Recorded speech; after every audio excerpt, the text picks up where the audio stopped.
Good day, viewers, and welcome to Amless TV. Yeah, my people, today we don't still come with this our sister matter. Chacha Eke, una understand, and I remember the girl, this our Nigerian Nollywood actress. So when cry come out last time, they let us know say her marriage, say she don't tire, say she won't leave her matrimonial home. Say one day she go come tell us the story, but she not gonna let us know wetin happen that day. So you don't they come out now again say the girl now when be Chacha Eke, they don't rush and go hospital for Enugu. So we need to know a prayer and I make with the beg, say I beg wherever you from come, say make una help us put her for prayer, may God heal her. So they come they let us they know now say the condition when she dey more critical, but we know say with God all things are possible, not when God no fit do. Because the girl don't say when she dey cry, they let us they know say this her marriage so with Austin Fanny when still be a Nollywood producer, say the marriage with the man say get as the marriage be, say she don't tire, say the man dey small abusive, and secondly the man be like a person when he be say you know they stay one place,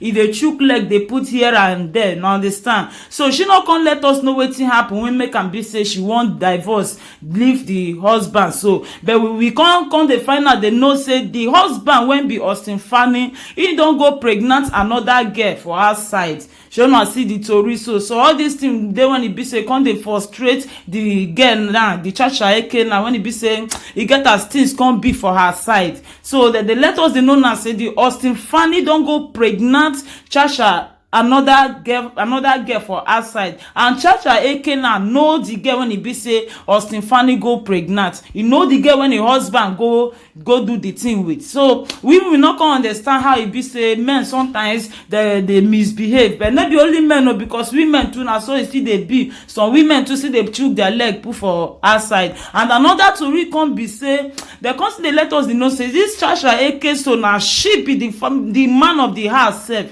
say everything for the house now she dey produce am o. But we can't dey think because the man too dey work, the Austin Fanny when be her husband dey work and into na producer for Nollywood, so if for Hollywood. So how manage where the money when he be say in dey get wetin in dey use and take dey do. So it be like say the man money in dey use am for her side, but na Chacha na he carry the whole responsibility for the house. And now we come say okay, no wonder the man come dey let us dey know say woman no fit come be man for house.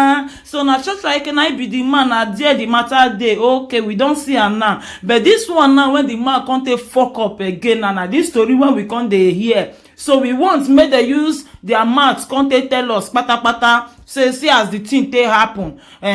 But as e be say na people when they near them inside that na bring the thing come out, so come they let us they know say see the problem when this our sister get. So now so the husband come they do jiggy for jaga for under no understand. So before you know now everything now don't come out for daytime. So now prayer now she need because her condition now it is more difficult. Now even understand say this time self maybe the time when person they go hospital, maybe time when person supposed to sick, because everywhere just get as e be. So now the matter now we say me we can't let no know. And for my own side, my people, I not say me I must chook my mouth put because I know they see I not talk. You talk you die, you not talk you go die. So you better make you talk. So that at least people fit still survive. People feel still safe with the words when you talk. People feel still hear and they feel still correct themselves. So now you make when it be say any matter when it be say we analyze, we just give the news and all those things, the details. We supposed to still put our own advice for inside, so that as people that they hear all those people matter too, they go still they hear advice, so that them too no go still they fall for victim, make all this kind of thing they happen to them. No understand. So my people, my own matter can be say e get as this matter they be. Because if you look at now, many men they fuck up for that kind of area to they give belle for outside and not just know wetin they want. You don't get wife, wetin go make you go they carry woman again for outside, because many danger things there for outside though when it be say you fit carry and come bring problem for your house. So okay, see and now we will not talk now. The Chacha Eke now don't they quarrel now, don't they vex say she won't come up for the marriage. That one na number one downfall for the man, because the marriage now when you marry, when it be say your family stand before, now you don't fuck up when e be say your family now e go break, you understand. And another thing come be say no say for this life many things dey and especially for that in between a man and woman, e get as e be, because e dey sweet na so e dey kill, as e dey sweet e still dey bitter. Una know say sickness full for everywhere.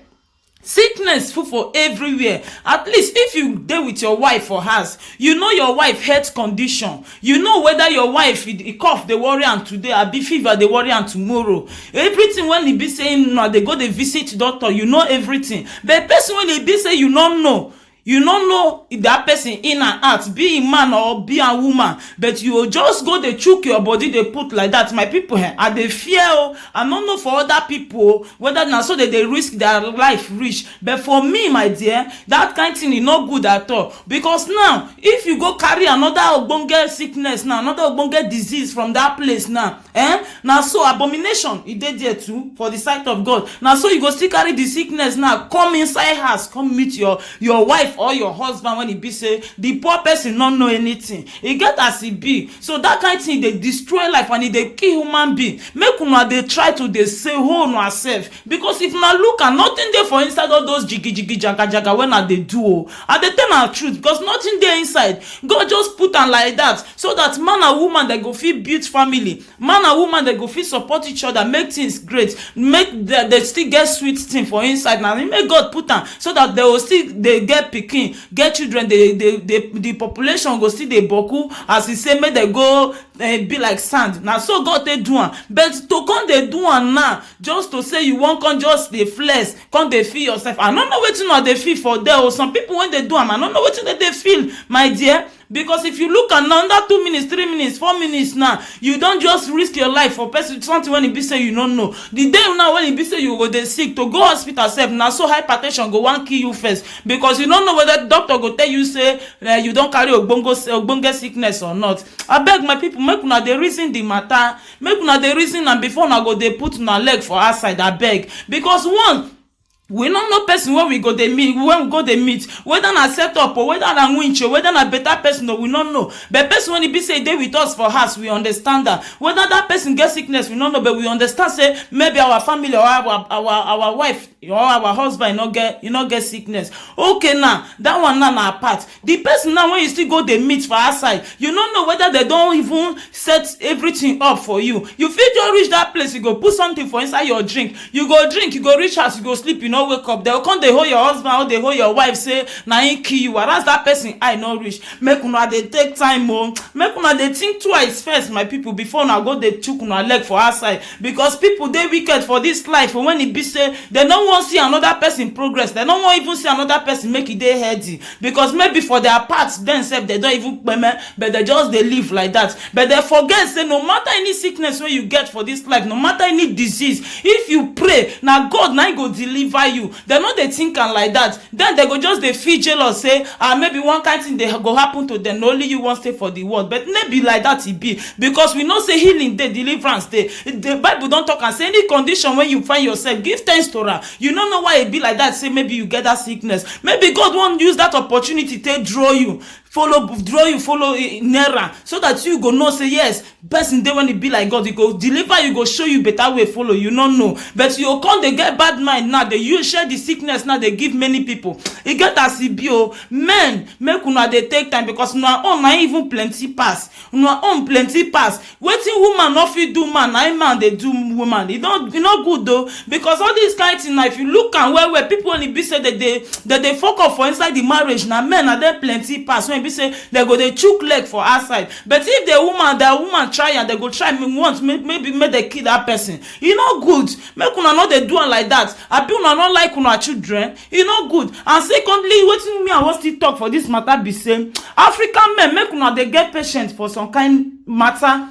You know, understand? Because this life na patient. It gets some kind of marriage when it be say husband and wife said they go marry for many years. They no go get pikin, but the husband with the love when he love the woman, with the patient person when he be, he go wait till when e be say one day God fit bless the woman sef. Some say we dey see am for social media. We dey see some say that they born 20 sef, some dey born 10, some dey born 3, some dey born 4, 2. But since that they find that pikin, they not see, but God go just come bless them at once like that. Some men make una dey use una sense, make una see the patient more, because anything na concerning pikin matter, every problem na dey for woman head. If woman talk na go dey say pikin matter. Men not forget say the fault still dey come on our side.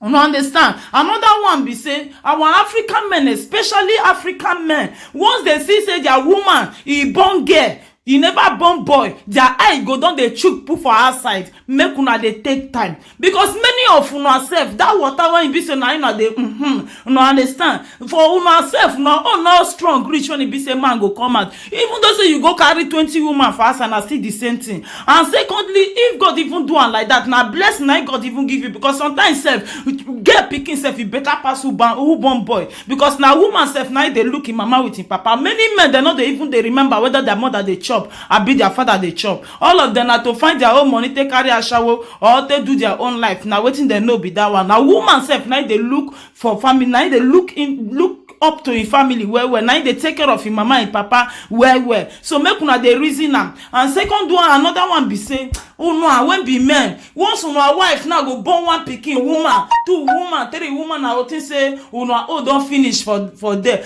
But una forget say men sef fit dey 100 years sef, nothing do, e go dey gbagada. Na woman sef na be say time dey pass more. So make una dey abeg dey get that patience with una wife. Even though say your wife born 20 girls, no feel and say if na her fault, say maybe if you go outside now you will go born boy, because many mistake of some men still dey come for that. Now wetin una when be men, now wetin I get for na brain, so wetin I dey think now dey tell am. So I dey tell am because yes, I know who una be, I understand una well, I dey with una, I understand. So make una, because some men, if they see their woman born girl, that love we don't finish. He no go love you again. As he dey take care of you before, no go do it again. He go say you don't see who you go born. Na woman now you go born. Because I don't even use my eye to see one boy self when he be say his wife he born girl for first pikin. As the man just reach us, now they give am the good news. They say, my guy, your wife don't born. Say wetin he born? They say baby girl. Hey, this man just hissed.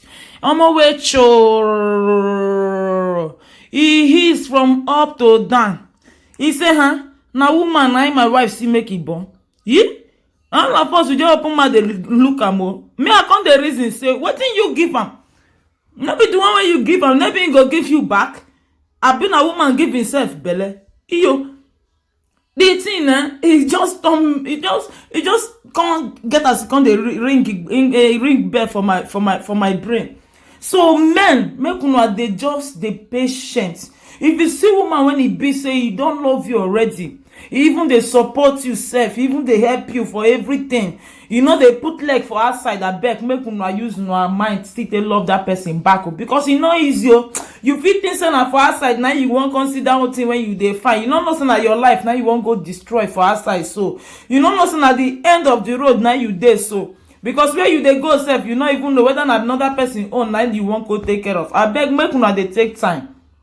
Because this matter, our African mommy, they too suffer. Our African women, they too suffer out in now. They still they suffer out in now because many of their husbands, they know they get patience. Now you make a when it be so, you both put their law as no see you law so. So now say marriage is not easy. That they fear self to even say I do. Because they know waiting there inside. So anybody won't fuck up, all in money, all in property. Now the other one now you go gain am. Because you know if you just can't they play person while you for nothing. Just they destroy person life. Okay, imagine if he divorce you now, where you won't go with three children. Tell me where you won't go. Which man now won't go? Man go still looking eye. Never say no go still looking eye. But when he can't be say maybe the whole fruit now when he won't come give, he don't give you the fruit and everything. Maybe now, maybe age don't still go far. You know if he give him another man fruit or one kind thing the other. Now no as woman be. Okay, you tell me where you won't push and go now for this kind of age when you be say you not think all those things. You just they think only your own side, You know good African men. I make Oyibo that their law that they use and they flog them. If you say your thing they run up and down, it better make you not just carry woman put for us, not just marry at all. And I make Oyibo for some country they legalize ashawo matter. If you want they do all those kind of one, if you just go they carry the food everywhere, but not bring another person life in danger. no come betray your own fellow human being. Na wetin dem no want. Na im make God, when e be say God favour African men, but as God still give una this luck, so make una no dey misuse am at all, because many of those children now, see as our children now, they die for water, they die for desert. Let be person born them. Many of them self, they will go school for half. Some self, they will finish school, no work, no money to raise business for them. No understand. But upon all those things, now not even they think, wetin my pikin go eat tomorrow. Now not they think, now to just they throw away leg put for here, they throw away leg put for there. After the done, or carry problem leave for only the women. Now woman go pay aspirin, now you go pay pikin school fees, now you go buy clothes, now you go do everything. You get as it be, my man. Abeg, if una know say na love una sef, na love una sef, make una no dey forget say men no dey too dey last o, women dey last pass men. Una never come dey ask una sef wetin make am only be say men dey quick dey die, because many things wey una dey do, e get as e be.